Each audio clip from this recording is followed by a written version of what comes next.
Pinapaalala ko lang sa'yo na sa akin na si Melissa.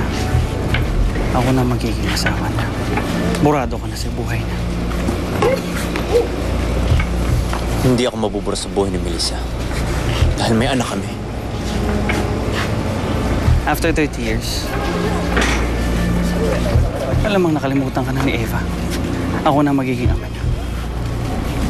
Kaya ako sa'yo. Mag-enjoy ka dito. Hoy, Aris! Hoy! Hindi maagaw sa akin ang pamilya ko! Tingnan natin.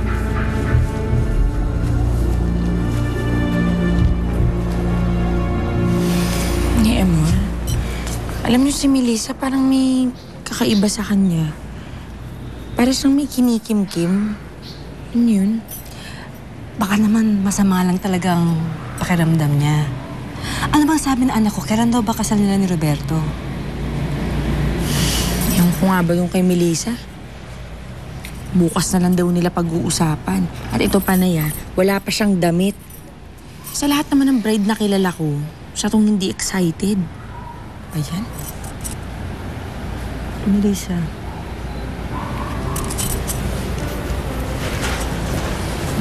Melissa, akala ko magpapahinga ka.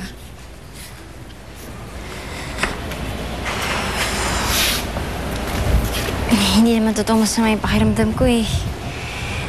Wala naman talaga ako sakit. May kailangan ko sabihin sa inyo. Ano yun, anak? Ano ba nangyayari sa'yo? Nay, huwag ko kayo magalit sa akin, ha? Ayoko na magpakasal kay Roberto.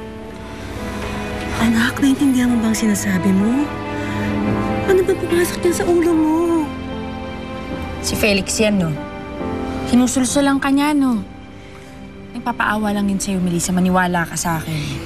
Hindi, Ami. Labas si Felix dito.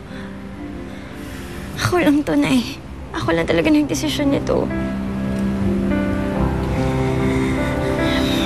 Hindi tama magpakasal ako sa isang lalaki na hindi ko naman lubos na mahal. Mabait si Roberto, oo. At alam ko na aalagaan niya naman kami. Pero hindi naman yun sapat na dahilan para magpakasal ako sa kanya. Ayokong pumasok sa isang bagay na hindi naman kusa sa loob ko. Pero anak, pumayag ka na magpakasal kay Roberto. Ano ngayon ang gagawin mo? Kakausapin ko siya, Nay. Naiintindihan niya naman yun eh. Kung magpapakasal ako sa kanya, gusto ko, sigurado na ako, gusto ko maramdaman sa puso ko na mahal ko siya ng buong buo dahil ang totoo po, si Felix pa rin ang laman ng puso ko.